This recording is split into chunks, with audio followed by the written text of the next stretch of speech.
Bueno, gloria al Señor. Gracias por estar allí. Comenzamos entonces nuestra clase de discipulado. Seguimos con el tema Jesús. El tema de hoy va a ser Jesús el Mesías. Vamos a hablar del Mesías, no profundamente, escatológicamente, no es mi intención. La intención mía es poder dar la enseñanza básica de Jesús. Cada uno de nosotros va a tener el crecimiento y la capacidad de crecer en institutos bíblicos y todo esto. Mi intención es hablar de la persona de Jesús, y hablamos Jesús el hombre, hablamos de Jesús el sobrenatural, el natural y sobrenatural, y hoy vamos a hablar de Jesús el Mesías. Jesús el Mesías es importante conocer y estar seguro de que Jesús es el Mesías para así entonces poder tener pleno conocimiento de lo que sabemos. Ok. Jesús el Mesías. Vamos a orar y vamos a dedicar este tiempo al Señor y arrancamos. Padre, yo te doy gracias, Señor, y te bendigo en el nombre de Jesús. Te doy gracias por todas las misericordias que has tenido para con nosotros. Nos has perdonado, nos has salvado y nos has bendecido con toda bendición del cielo. También nos das la oportunidad de conocerte y poder estar con un grupo tan lindo como estos, tus hijos, Señor, y poderles enseñar para mí es una bendición. Te pido, Señor, que todo lo que digamos y hagamos el día de hoy sea solamente para honrar tu nombre y para que tú seas reconocido en medio de tu pueblo. Te lo pido esto en el nombre de Jesús. Amén y amén. Gloria al Señor. Jesús el Mesías. Hay una gran controversia en el mundo acerca de Jesús, el Hijo de Dios, porque a Jesús lo han querido sacar de la ecuación. Lo han querido sacar porque Jesús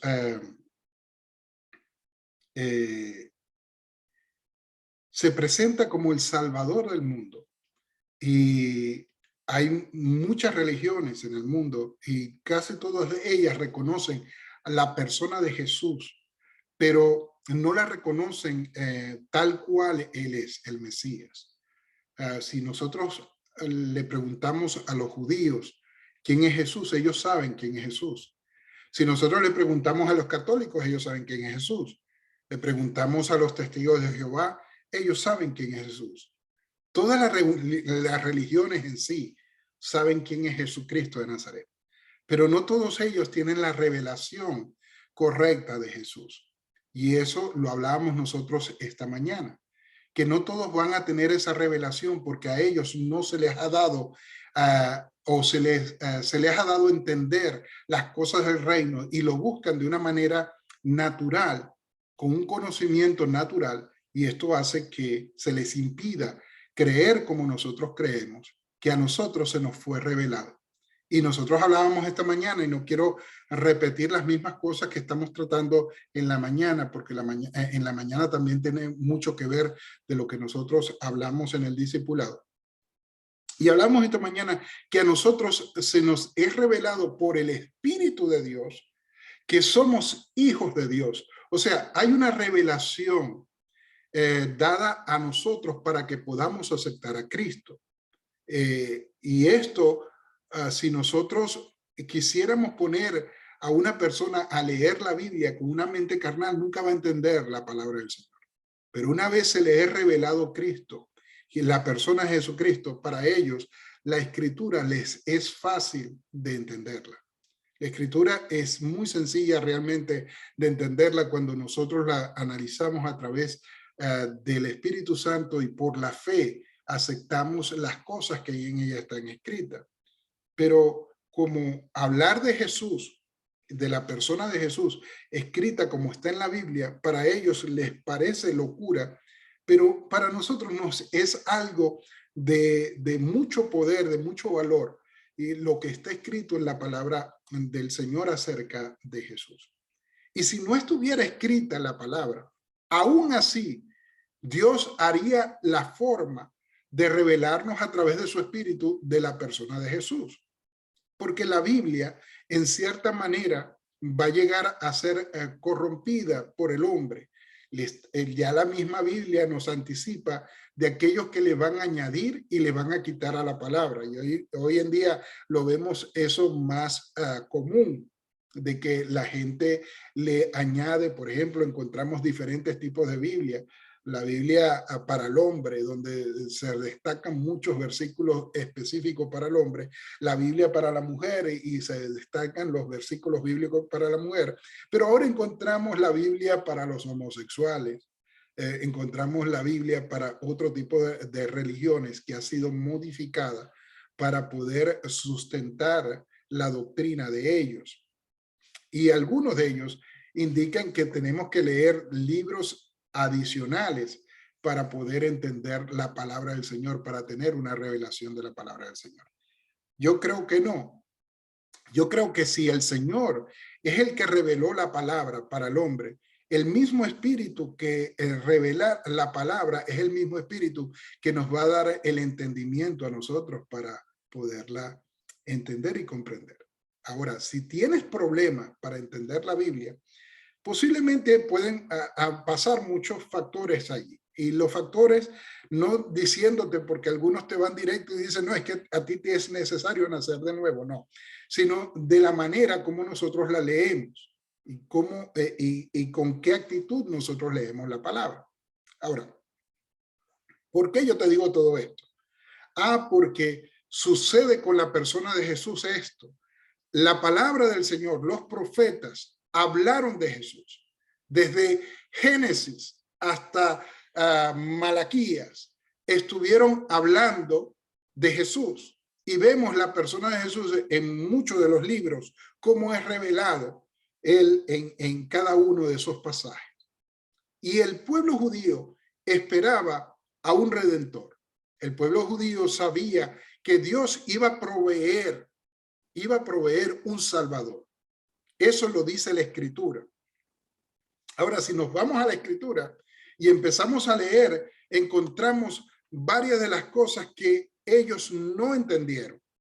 Pero quiero comenzar y basar mi tiempo hoy en la enseñanza. Hay muchos pasajes largos, pero no te los voy a leer todos, pero sí te voy a tener que leer algunos para que podamos entender la clase. Quiero primero leer en Juan capítulo 3, verso 14 al 21. Y esto es uno de los pasajes más leídos en la Biblia, pero hay algunos que no han sido comprendidos correctamente. Desde el verso 14 dice lo siguiente: y como Moisés levantó la serpiente en el desierto, así es necesario que el Hijo del Hombre sea levantado, para que todo aquel que en él cree no se pierda, mas tenga vida eterna. Porque de tal manera amó Dios al mundo, que ha dado su Hijo unigénito, para que todo aquel que en él cree no se pierda, mas tenga vida eterna. Porque no envió Dios a su Hijo al mundo para condenar al mundo, sino para que el mundo sea salvo por él. Y el que cree el que en él cree no será condenado, pero el que no cree ya ha sido condenado porque no ha creído en el nombre del Hijo, del unigénito Hijo de Dios.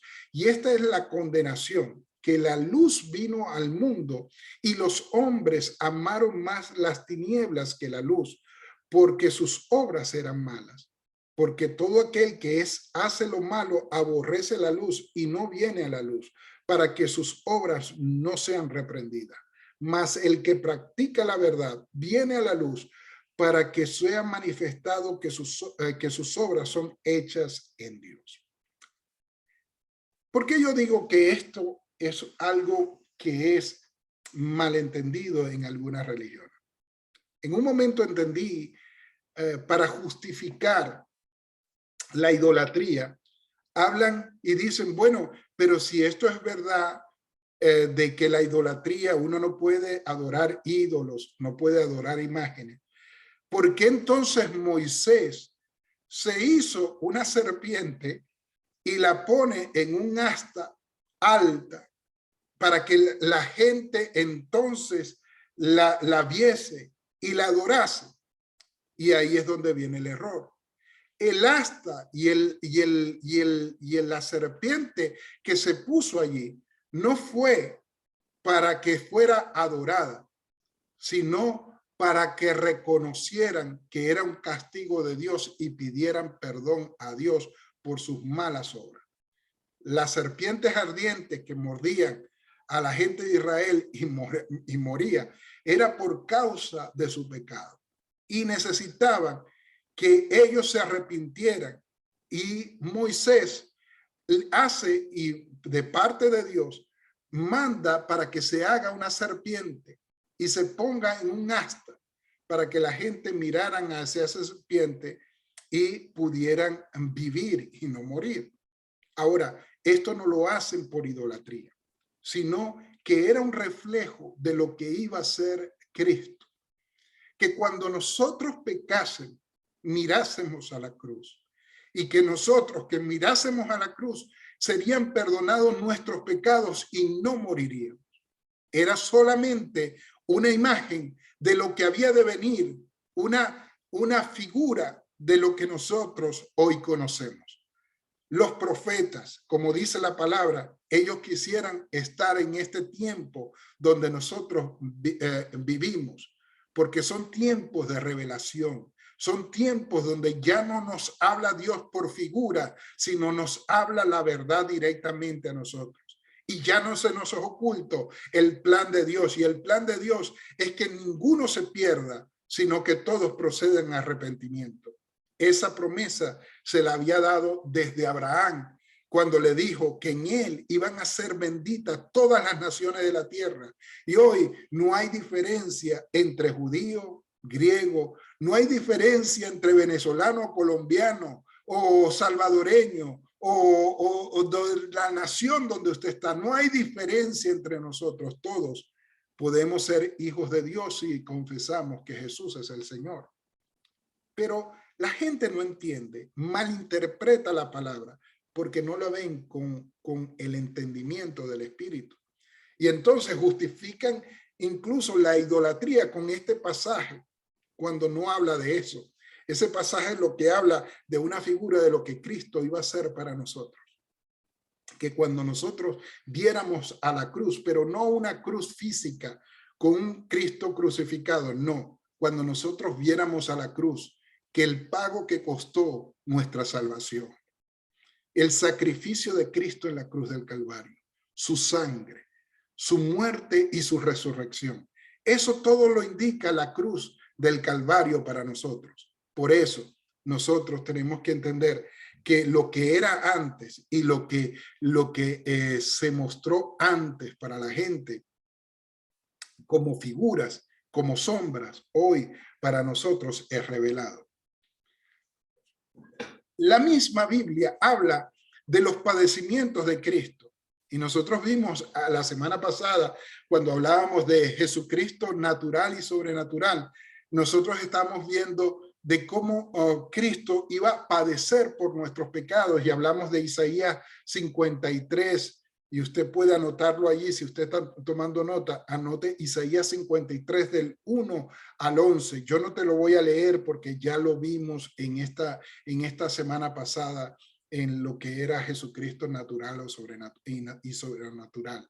Hablamos acerca del Cristo hombre que padeció, lo vimos la semana pasada también en la clase, que padeció por nuestros pecados y que sufrió todo el castigo en su cuerpo, sufrió cada golpe, cada uno de esos latigazos lo sufrió en el cuerpo y lo sintió, porque era Jesucristo, era 100% hombre también, no solamente era divino, sino también fue 100% hombre, porque si no, el sacrificio no hubiese sido válido.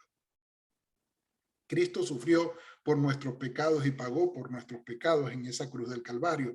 Y estaba mencionado allí en las páginas de Isaías, uno de los profetas más queridos, más estudiados de la palabra por el pueblo de Israel, y sin embargo ellos no se dieron cuenta de lo que estaban haciendo contra Jesús, porque no tenían la revelación de la palabra. Sin embargo, ellos esperaban lo que decía Isaías capítulo 9, versos 6 al 7, te lo leo, ese sí te lo leo. Isaías capítulo 9, versos 6 al 7 dice lo siguiente: porque un niño nos es nacido, hijo nos es dado y su principado sobre su hombro, y se llamará su nombre admirable, consejero, Dios fuerte, Padre eterno, príncipe de paz. Lo dilatado de su imperio y la paz no tendrán límites sobre el trono de David y su reino y sobre su reino, disponiéndolo y confirmándolo en juicio y en justicia desde ahora y para siempre. El celo de Jehová de los ejércitos hará esto. Ahora estaba puesto para que entonces Jesús padeciera por nuestros pecados, pero también existía la palabra que les hacía esperar a ellos al Mesías, de lo que hablaba Isaías en esa palabra. Ellos esperaban un Dios poderoso, un Dios fuerte, un libertador, un hombre de guerra que los sacaría a ellos de la condición donde estaban. Y muchas veces a Jesús en lo terrenal, la gente lo quería y lo seguía y lo querían hacer el rey de ellos, pero Jesús se les escabullía. Jesús se les escapaba, porque Jesús sabía que su reino no era de este mundo. Su reino no era de esta tierra, su reino era eterno. Su reino era sobre todos los reinos, porque Él es el Rey de Reyes y Señor de Señores. No hay nadie más grande que Él. La palabra nos habla de esto y el pueblo judío esperaba un libertador. Jesús vino no como el libertador que ellos pensaban que iba a venir, sino vino como un cordero. Vino como un cordero para ser llevado a ese matadero. Pero no, lo que no entendieron los judíos, que llegando y tomando esa posición iba a liberar al mundo entero de su pecado para aquellos que confesaran que Jesús es el Señor. No quiere decir que el pueblo no conociese que Jesús era el Mesías. Sí conocían ellos. Lo que pasa es que había miedo de poder reconocer que Jesucristo era el Señor. Juan, cuando bautizó a Jesús, dijo, este es el Cordero de Dios. Él lo manifestó con sus labios y muchos lo escucharon, pero no fue la única vez que él lo manifestó. Cuando nosotros vemos Juan capítulo 1, verso 35 al 41, nosotros vemos este pasaje que dice de la siguiente manera. Mira lo que dice este pasaje. El siguiente día, otra vez, Juan capítulo 1, 35 al 41. El siguiente día, otra vez estaba Juan y dos de sus discípulos. O sea, no estaba en el asunto del bautismo, no estaban todos los discípulos. Y mirando a Jesús que andaba por allí, dijo, he aquí el Cordero de Dios. Le oyeron hablar los dos discípulos y siguieron a Jesús. Y volviéndose Jesús y le dijo, y viendo que le seguían, les dijo, ¿qué buscáis? Y ellos dijeron, Rabí, que traducido es maestro. ¿Dónde moras? Y les dijo Jesús, venid y ved. Fueron y vieron donde moraba y se quedaron con él aquel día, pero era como la hora décima, porque era como la hora décima. Andrés, hermano de Simón Pedro, era uno de los dos discípulos de Juan que había oído estas palabras de Juan y había seguido a Jesús. Este halló primero a su hermano Simón y le dijo lo siguiente, hemos hallado al Mesías, que el traducido es el Cristo. Antes de Simón Pedro, ya Juan conocía que Jesús era el Cristo. Él lo manifestó por las palabras que escuchó de Juan. Él es el Mesías y se lo dijo a su hermano Simón. Pero esto lo mantenían entre ellos callado porque no iban a votar toda una doctrina que habían escuchado durante toda su vida, lo iban a echar por tierra allí porque todavía no estaba seguro y no se había manifestado Jesús como se tenía que manifestar. Una mujer nos indica, que está escrita en el capítulo 4 del libro de Juan, que es la mujer samaritana, nos indica que había una expectativa de que Cristo, el Mesías, vendría al mundo.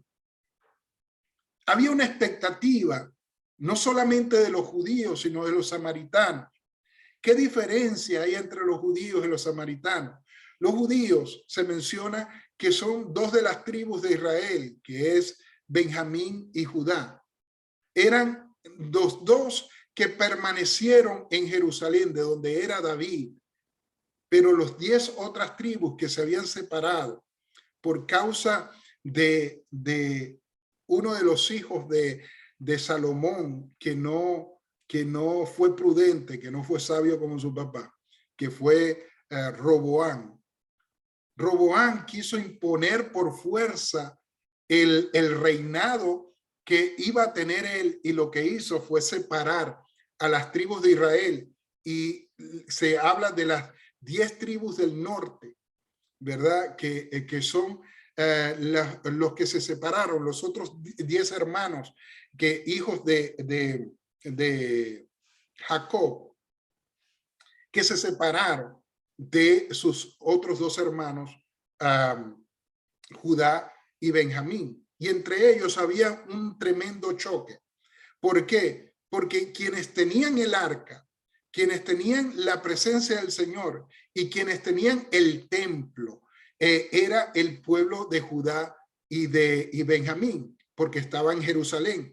Pero por asuntos de la dureza del corazón, por Jeroboam, que fue el que separa a las otras 2 tribus, pone ¿cómo se llama? Pone becerros de oro para que adoran y no subieran a Jerusalén y no se convirtieran o no se reunieran otra vez el pueblo. Pero fíjate, tanto los separados como Judá y Benjamín, los separados de las otras 10 tribus, que son los samaritanos. ¿Por qué se les dice samaritanos? Porque la capital de ellos estaba en Samaria. Entonces, ellos eran los samaritanos. Y ellos, ¿cómo se llama?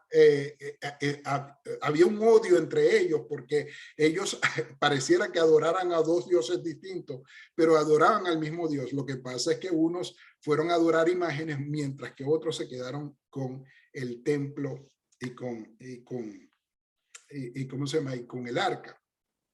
Ahora, viendo esto, Samaria también estaba esperando al Cristo, al Mesías. Ellos tenían una expectativa de que iba a llegar. Que ellos habían escuchado las palabras de Isaías, sí la habían escuchado. Que habían escuchado los profetas hablar del Mesías, sí habían escuchado. Y dice la mujer, le dijo la mujer, sé que ha de venir el Mesías llamado el Cristo. Cuando él venga, nos declarará todas estas cosas. Lo dice Juan capítulo 4, 25. Pero ella manifiesta la división entre ellos diciendo, bueno, ustedes dicen que hay que adorar en aquel monte, pero nosotros dicen que nosotros tenemos que adorar en este monte. Y la división espiritual o de conocimiento que ellos tenían, pero esperaban el mismo Mesías, el cual Jesús fue bueno en manifestarse a esa mujer diciéndole, yo soy. Que él era el Cristo, se lo manifestó directamente a la mujer. Imagínate, antes de manifestárselo a sus propios discípulos, se lo manifestó a una mujer samaritana. Cuando nosotros decimos si el ministerio de la mujer es aprobado por la iglesia cristiana, mira, si mismo Jesús le dio autoridad a una mujer para que fuese, y le da autoridad para que fuese a buscar solamente a su marido, pero para mí, esa mujer, cuando salió de ahí de la presencia de Jesús, fue llena del Espíritu Santo y pudo hablar con poder a una nación sin vergüenza a ella, dándole y dando a conocer a una nación, a una ciudad entera, de que Jesús, el Mesías, estaba allí. Y los mismos samaritanos identificaron que Jesucristo era el Mesías. Porque después le dijeron a ella en ese pasaje de capítulo 3 de Juan, el capítulo 4 de Juan, perdón, vienen y le dicen a la mujer, mira, ya no creemos por tu palabra, ahora nosotros creemos porque le hemos visto, porque le hemos conocido. Fíjate que ya había una revelación del Cristo, ya había una revelación del Mesías. Entonces, cuando vemos el pasaje en el capítulo 9, verso de Juan, capítulo 9 de Juan, verso 13 al 33. Tengo que leerte esto para que entiendas esto, lo que estaba sucediendo en Israel. Es necesario que entiendas esto. que ya existía la revelación del Mesías, pero lo que nos pasa era que no querían entender esa revelación. Juan capítulo 9, versos 13 al 33. Nosotros hemos hablado mucho de este pasaje por el asunto de que Dios hace un milagro, Jesús hace un milagro con un ciego. Y mira lo que dice la palabra. Llevaron ante los fariseos al que había sido ciego y era día de reposo, cuando Jesús había hecho el lodo y se le habían abierto los ojos. Volvieron pues a preguntarle también los fariseos cómo había recibido la vista. Él dijo, me puso lodo en los ojos y me lavé y veo. Entonces algunos de los fariseos decían, este hombre no procede de Dios porque no guarda el día de reposo. Otros decían, ¿cómo puede un hombre pecador hacer estas señales? Y había disensión entre ellos. Entonces volvieron a decirle al ciego, ¿qué dices tú del que te abrió los ojos? Y él dijo, él es profeta. Fíjate que el ciego no lo reconoce como el Mesías, lo reconoce como el profeta, como un profeta. Pero los judíos no creían que él había sido ciego. O sea, dudaron de un hombre que había sido ciego de nacimiento y que había recibido la vista. ¿Por qué ellos dudaban? Porque Jesús estaba dando la manifestación del Mesías. Había estado dando la manifestación de ese libertador que iba a llegar y estaba haciendo esos milagros. Y ellos sabían que los milagros no podían ocurrir por así nada más si Dios no estaba con él, como se lo reveló Nicodemo a Jesús. Y dice, bueno, nosotros sabemos que tú eres maestro y que eres enviado de Dios porque las obras que tú haces no las puede hacer cualquier otra persona si Dios no está con él. Así lo dijo Nicodemo. Ellos hablaban de esto. Ahora dice, pero los judíos no creían que él había sido ciego y que había recibido la vista, hasta que llamaron a los padres del que había recibido la vista y le preguntaron diciendo, ¿es este vuestro hijo que vosotros decís que nació ciego? ¿Cómo pues ve ahora? Sus padres respondieron y dijeron, sabemos que es este nuestro hijo y que nació ciego, pero cómo ve ahora no lo sabemos. O quién le haya abierto los ojos. Nosotros tampoco lo sabemos. Edad tiene, preguntarle a él. Él hablará por sí mismo. ¿Por qué los padres respondieron así? La palabra del Señor nos revela por qué ellos respondieron así. Dice, esto dijeron sus padres porque tenían miedo de los judíos, por cuanto los judíos ya habían acordado que si alguno confesase que Jesús era el Mesías, fuera expulsado de la sinagoga. Fíjate esto, ya en la sinagoga, los judíos, los fariseos, ya sabían que Cristo era el Mesías. Ellos sabían, ellos tenían la revelación del Mesías, pero estaban intentando que no se diera a conocer porque ellos lo querían ver de otra manera, querían ver a una persona en gloria, una persona que hiciera las cosas y que retomaran el reino de Israel. Acuérdense que Israel está bajo la opresión en este momento de Roma. No tienen gobierno, no tienen rey, no tienen ciudad propia. Ellos tienen que pagar impuestos, tienen que pagar muchas cosas y ellos tienen una gran herida y no reconocían a Roma como como el imperio que los estaba dominando y ellos querían venganza. Ahora, por esto dijeron sus padres, él tiene edad, preguntarle a él. Entonces volvieron a llamar al hombre que había sido ciego y le dijeron, da gloria a Dios.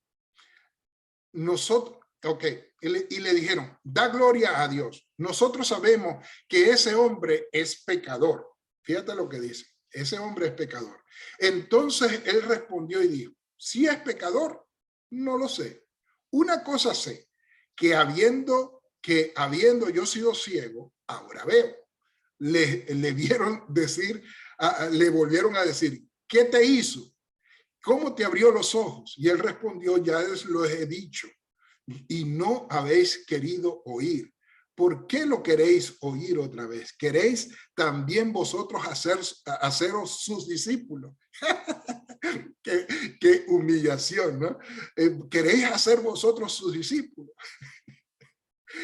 Y le injuriaron diciendo, tú eres su discípulo, pero nosotros, discípulos de Moisés somos. Nosotros sabemos que Dios ha hablado a Moisés, pero con respecto a este no sabemos de dónde sea. Respondió el hombre y les dijo, pues esto es lo maravilloso, que vosotros no sepáis de dónde sea, y a mí me abrió los ojos. Y sabemos que Dios no oye a los pecadores, pero si alguno es temeroso de Dios y hace su voluntad, a ese oye. Desde el principio no se ha oído decir que alguno abriese los ojos a uno que nació ciego. Si esto no viniera de Dios, nada podría hacer. El ciego reconoce la autoridad de Cristo. El ciego reconoce que aun cuando ellos les llaman pecadores, él dice, bueno, yo no lo sé. Lo que sí sé es que tiene poder de Dios para sanarme. Y lo que yo sé y lo que ustedes me han enseñado, que nadie que sea pecador puede mostrar estas señales. Ellos llamaban pecador a Jesús, pero no podían contradecir las señales que Jesús hacía. Entonces, había una duda de que Cristo, no una duda, digamos, había un complot para que no se diera a conocer a Cristo el Mesías. Ahora, ¿cuál fue entonces la revelación que recibe Pedro cuando Jesús pregunta, ¿y vosotros quién decís que yo soy? ¿Qué dicen ustedes? Porque Jesús les pregunta a los discípulos, ¿qué dice la gente que soy yo? Y ellos decían, bueno, dicen que tú eres un profeta, que tú eres un hombre de Dios, y dijeron muchas cosas, que tú eres Elías, que tú eres que tú eres, que tienes, bueno, hablaron de todo y le dijeron de todo. Pero de Jesús se quedó un momento callado porque ve todas las opiniones de sus discípulos y le dice, pero vosotros, quiere decir que soy yo. Y sale la expresión de Pedro, y no lo tengo acá entre los escritos, pero esto quiero tocarlo ahorita, no sé por qué no lo escribí, pero Pedro recibe la revelación del Cristo, no solamente del Mesías, sino del que había de morir. Pedro recibe una revelación un poco más allá de lo que hasta ahora habían conocido en ese momento. Pedro recibe la revelación del reino a través del poder de Cristo para perdonar los pecados, de ir a la cruz del Calvario, y él da esa revelación. Y Cristo termina esa conversación diciéndolo, a ti no te lo reveló ni carne ni sangre, te lo reveló mi Padre que está en el cielo. Había una revelación allí, y la revelación era de lo que Cristo iba a hacer. Pedro lo sabía, tenía él ya entendimiento de esto, se lo había revelado el Padre. Acuérdese lo que nosotros hablamos esta mañana en la oración. ¿Por qué nosotros sabemos que somos salvos? Porque su Espíritu nos los ha revelado a nosotros. Pedro tenía una revelación del Espíritu y sabía que venía, él sabía que esto venía del cielo y dijo, tú eres el Cristo. Tú eres el Cristo, no le dice tú eres el Mesías, tú eres el Cristo. Él sabía que Cristo iba a padecer en la cruz del Calvario. Pero a no todos se le había manifestado esto. No todos esperaban que Jesús viniera a la cruz del Calvario. Era un plan de Dios para salvar a las naciones, pero no todos lo esperaban como el Cristo, como el que iba a padecer, del que había hablado Isaías en el capítulo 53. Todos pensaban que era el Cristo, el que estaba escrito en el libro de Isaías, pero en el capítulo 9. Lo que pasa, había un desfase ahí entre lo que era el tiempo eterno de Dios y el sacrificio de Cristo por los pecados. Había un desfase ahí. Tanto es así que se había creado esa confusión. Juan el Bautista, ustedes saben, y leímos ya, que cuando Jesús iba a ser bautizado, él fue, ¿cómo se llama? Él fue y da esta declaración que Jesús era el Cordero de Dios que iba a quitar el pecado del mundo. Eso lo dijo Juan cuando iba a bautizar a Jesús. En el capítulo 1, en los primeros versículos que leímos que Juan también lo había dicho en otras oportunidades y por eso los discípulos habían seguido a Cristo y ya no estaban con Juan. Juan preso.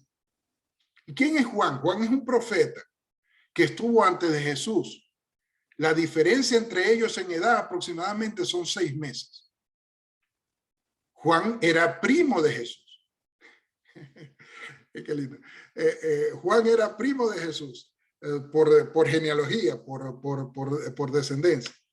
Y Juan ya había decretado o había declarado que él era el Cordero de Dios. Pero estando preso Juan, mandó a hacer una pregunta a Jesús directamente. Lo cual me indica a mí que había aún en Juan una duda. Siendo profeta, él tuvo una duda de que si era el Cristo que venía a libertar a Israel o era el Cristo que iba a padecer en la cruz. Y mira lo que dice Juan, capítulo 7 del libro de Lucas, verso 18 al 23, dice lo siguiente. Los discípulos de Juan le dieron las buenas nuevas de todas estas cosas. ¿De qué? De las cosas que estaba haciendo Jesús. Jesús había hecho muchos milagros, pero el pasaje anterior a este, vemos la resurrección del hijo de la viuda de Naín. Y entramos en este pasaje. Dice, los discípulos de Juan le dijeron las nuevas de todas estas cosas. Me imagino que le llegaron a Juan. Juan, no, es que esto no lo puedes ni creer. Una viuda que venía llorando y todo el mundo llorando, traían un ataúd, lo tenían ahí, lo tenían listo, lo tenían vendado, lo iban a enterrar. Pero de repente Jesús le sale en el camino y no vas a saber que lo resucitó. Así le llegaron los discípulos de Juan a Juan a decirle. Y le dice, y llamó Juan a sus dos de sus discípulos y los envió a Jesús para preguntarle, ¿eres tú el que había de venir o esperamos a otro? Cuando pues los hombres vinieron a él, dijeron, Juan el Bautista nos ha enviado a ti para preguntarte, ¿eres tú el que ha de venir o esperamos otro? En esa misma hora, Jesús sanó a muchos enfermos, a muchos de enfermedades y plagas y de espíritus malos, y a muchos ciegos le dio la vista. Y respondiendo Jesús, le dijo, id y haced saber a Juan lo que habéis visto y oído. Los ciegos ven, los cojos andan, los leprosos son limpiados, los sordos oyen, los muertos son resucitados, y a los pobres es anunciado el evangelio. Y bienaventurado es aquel que no haya tropiezo en mí. La prueba más fehaciente de que Cristo era el Mesías fueron las obras que él hizo. ¿Cómo sabemos que Jesús es el Mesías? Porque nadie puede callar esta verdad. Jesús le dio y marcó la historia en un antes y un después, donde se habla en el calendario que nosotros conocemos antes de Cristo y después de Cristo. Cristo marcó una época, una nueva época, una época eterna, donde su principado, donde de su reinado no tendrá fin. Nadie ha podido callar esta verdad por más de 2000 años. ¿Será que nosotros estamos equivocados? ¿O será que hasta la misma historia nos dice a nosotros, Jesús es el Señor? Yo creo esta verdad, que Jesús es el Señor. No hay duda alguna en ello. Y al no tener duda alguna, uno vive libre, tranquilo, con paz en el corazón, porque sabe uno que uno es salvo, porque ha creído en el verdadero Hijo de Dios, Jesucristo de Nazaret. A Él sea toda gloria, toda honra y todo honor. Gloria al Señor. Dios es bueno. ¿Por qué dudar de una verdad tan grande? ¿Por qué dudar de esto? El que duda, dice Santiago, que es semejante a las olas del mar.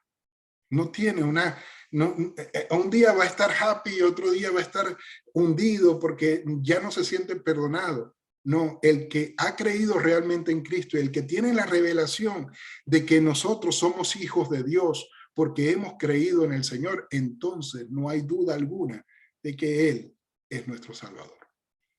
Se me acabó el tiempo, son las 7:47, que el pastor César habla mucho y se inspira el hombre.